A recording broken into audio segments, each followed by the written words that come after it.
Okay, hello friends. This is Professor Rahul Bhavne, and today in the subject of heat transfer, we will see three-dimensional heat conduction equation. So, in a previous video, I already show how to derive a three-dimensional heat conduction equation for Cartesian coordinates. So, this today's video is the next part of that video. So here we are not going to derive the complete three-dimensional heat conduction equation. We are just going to see what are the different forms of three-dimensional heat conduction equations, as well as what is the three-dimensional equation in polar coordinates and spherical coordinates. So let's start today's video. So in three-dimensional conduction equation in Cartesian coordinates, which is explained in my previous video. So in that, when we talk about the Cartesian coordinate, that means there is a one element which having a definite thickness, height and width, just as seen in a diagram. And for this kind of Cartesian coordinates, we derive three-dimensional heat conduction equation for isotropic material where thermal conductivity is same in x, and y and z direction. So the final form we obtain is like this: del square by t upon del x square plus del square by t upon del y square plus del square t upon del z square plus qg, that is the intensity of heat generation, divided by thermal conductivity k, is equals to 1 upon alpha, that is thermal diffusivity, into dt by d of time. Now friends, if we rearrange this to other forms, that is a steady state condition. So the form which is change for this generalized three-dimensional heat conduction equation under steady state condition, that is known as a Poisson's equation. Now what is the steady state condition? So steady state condition, when we say there is no change in temperature with respect to time, that means del t by del of time is 0. So if I put this condition into above equation, so our equation become del square t upon del x square plus del square t upon del y square plus del square t upon del z square plus qg divided by k equals to 0, because right hand side become completely 0. So this equation is known as a Poisson's equation, or three-dimensional heat conduction equation under Cartesian coordinate condition when there is a steady state condition. So this is Poisson's equation. So next, so we know this three-dimensional conduction equation. Now suppose there is no heat generation. That means Qg, that is generation rate, is 0. So whatever be the form change for this three-dimensional conduction equation is known as Fourier's equation. So in this case, when there is a no heat generation condition, that means Qg is equals to 0. If Qg equals to 0, then this term will vanish and we get the final form del square t upon del x square plus del square t upon del y square plus del square t upon del z square is equals to 1 upon alpha del t by del of time. So this equation is known as a Fourier's equation. Now the third final form of Cartesian coordinate equation. So when we consider both the condition, that is no heat generation as well as steady state condition, under this condition whatever be the final form we obtain of this equation is known as Laplace equation. So when there is no heat generation, that means Qg is 0, and when there is a steady state condition, that means del t by del of time is 0. So if both these are 0, that means this term will vanish, this term will be vanished. So we get simply del square t upon del x square del square t upon del y square, del square t upon del z square equals to 0, and this equation is known as Laplace equation. So all these are the simplified forms of three-dimensional heat conduction equation in Cartesian coordinates for isotropic material where thermal conductivity K is same in x, y and z direction. Now what about the polar coordinates? So polar coordinates we can also derive it, but this is very complicated, and as per the SPPU syllabus for third year, they mention that they don't ask for derivation of this, they just want the final form of equation, three-dimensional equation. So we can adopt one trick by which we can directly write down the final form of three-dimensional conduction equation in polar coordinate. So for that, suppose there is one cylinder, complete cylinder, and we consider one element of that cylinder. So towards center of cylinder, this arc will be smaller, and as we goes on increasing the radius, so arc will be larger one. So as the diagram shows, in x direction we are considering radius r, then in y direction we are considering angle theta.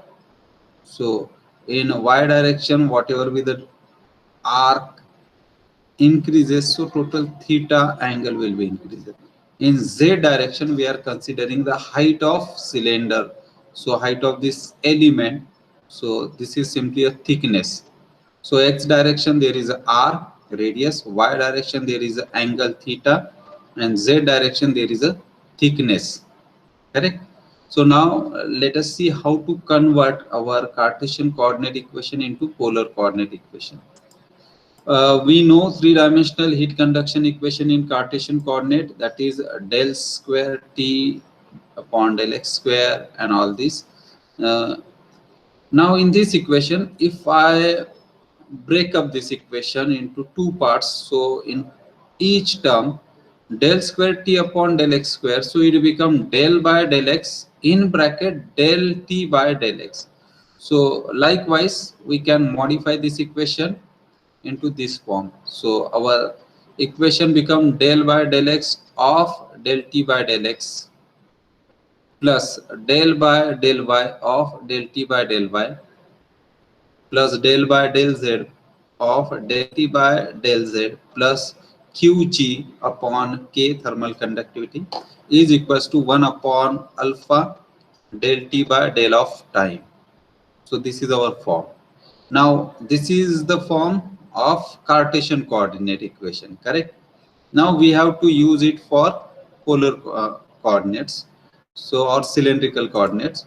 So the trick is we have to replace x, y, z of Cartesian coordinate by r, theta and z, because in cylindrical coordinate there is a radius, there is one angle along y direction and thickness along z direction. So z remain as it is a length.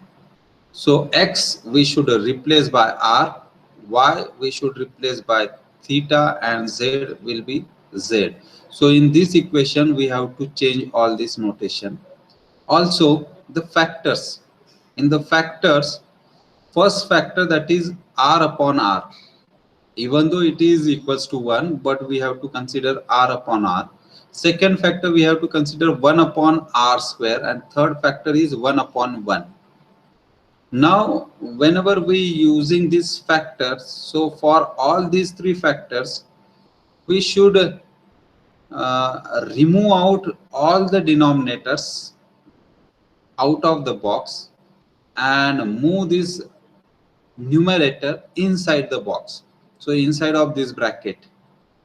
So r upon r, so numerator r will be inside this bracket and denominator r will be outside of the bracket. Same way numerator 1 will be inside of this bracket and r square denominator will be outside of the bracket. So likewise we have to use the factors. So let us see what will be our final form. So factors, numerator shifted inside the bracket and denominator shifted outside the bracket. So our equation become like this. So for first, r upon r, so denominator 1 upon r is outside, del by del x, so x is replaced by r, so del by del r, into this numerator will be inside the bracket, so it is r dt, del t upon del x, so it is replaced by del t by del r. This is our first. Then plus for this second y parameter. So for this second we have to replace y by theta, and secondly we have to use factor 1 upon r square. So in denominator there is r square, so it is outside 1 upon r square. Del y it is replaced by del theta. In bracket we have to move numerator inside, so numerator value is a 1, so there is no need to mention it. So 1 into del t by del y, so del t by del theta, as we are replacing y by theta. Now for third terms, del by del z, so z remains as it is, so this term comes as it is, del by del z into bracket del t by del z, because in numerator there is a 1, so even though we consider numerator inside the bracket, it remains same. Even though we consider denominator outside the bracket, then also there is no change in the term, so this term appears as it is, plus q by qg, that is generation rate, divided by thermal conductivity, is equals to 1 upon alpha del t by del of time. So this is a three-dimensional heat conduction equation for cylindrical or polar coordinates, and when we are considering isotropic material, that means kx, ky, kz are equals, so there is only one k term. Okay. Now we will see what about the spherical coordinates. In spherical coordinate also, Unicity asking only for the final form of conduction equation. Now in spherical coordinates, imagine there is a big sphere and we are just taking one element of that sphere. So this is spherical surface, inner spherical surface, this is outer spherical surface, and along x direction, that is a radius. So it means we have to replace x by a radius. Along y direction there is phi, so phi angle is there, so along y direction we have to replace y by phi. Along z direction there is a theta, so along z, whatever be the z, we have to replace by theta in that case. So let's see how we get the final form of spherical coordinates. So now three-dimensional heat conduction equation in Cartesian coordinate is this one, which is we modified in the this final form. Now for spherical coordinates we have to replace x, y, z by r, phi and theta. So wherever there is x we have to replace by r, wherever there is a y replace by phi, and z replaced by theta. Now what about the factors? So first factor is r square upon r square, second factor 1 upon r square into sine square of phi, and third factor sine theta upon r square sine theta. So same condition, all numerator must be shifted inside the bracket and all denominator must be move out, so it will remain outside the bracket. So final form become like this. For the first term, denominator 1 upon r square, it is outside 1 upon r square, del by del x, so x is replaced by r, so del by del r.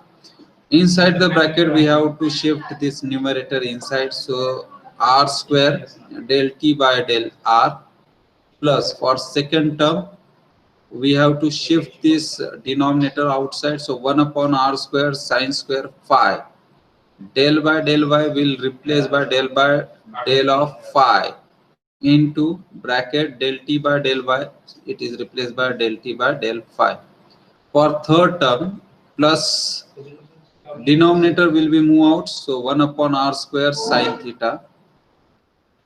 Del by del z, it is replaced by del by del theta. Inside the bracket we have to shift this numerator inside the bracket, so it will be inside the bracket sine theta. Del t by del z is replaced by del t by del theta, plus qg generation rate divided by thermal conductivity k is equals to 1 upon alpha del t by del of time.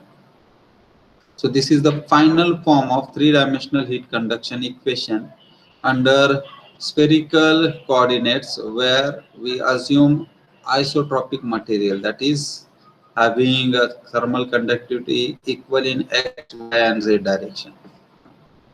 So thank you friends, hopefully this will be help you to derive the final form of three-dimensional heat conduction equation in Cartesian coordinate as well as cylindrical coordinate and spherical coordinates.